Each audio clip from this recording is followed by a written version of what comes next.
Si l'on en croit les informations du journal du dimanche, Lucas Pouille a eu une très mauvaise nouvelle en rentrant chez lui, à Rennes.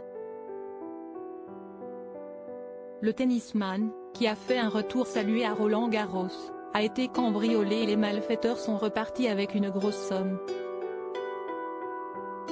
Réveil difficile pour Lucas Pouille, qui pensait pourtant avoir remonté la pente, mais qui vient de vivre une grosse mésaventure.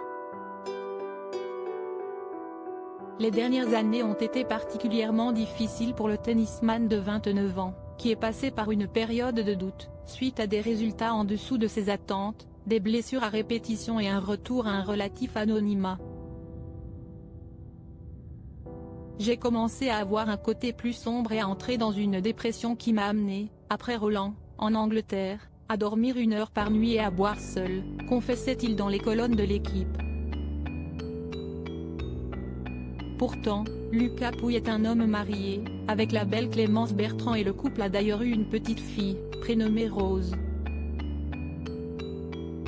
Si est assez particulier d'être père et de devoir partir autant, de laisser aussi beaucoup de tâches à la maman, qui est très souvent seule parce qu'on est absent, on travaille. Ce n'est pas évident mais si est resté la plus belle chose qui me soit arrivée dans la vie, expliquait-il, toujours au quotidien sportif. Un cercle familial qui lui a certainement permis de remonter la pente et de faire un beau retour lors de Roland-Garros. Après des qualifications réussies, il remporte facilement son match du premier tour.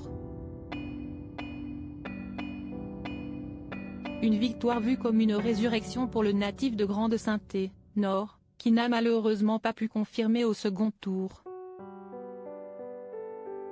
Des bijoux et des montres de luxe dérobés à l'image de tous les autres joueurs et joueuses français engagés cette année à Roland-Garros. Lucas Pouille a donc vu son aventure s'arrêter rapidement et malheureusement pour lui, il a également été victime d'un cambriolage, si l'on en croit les informations du journal du dimanche.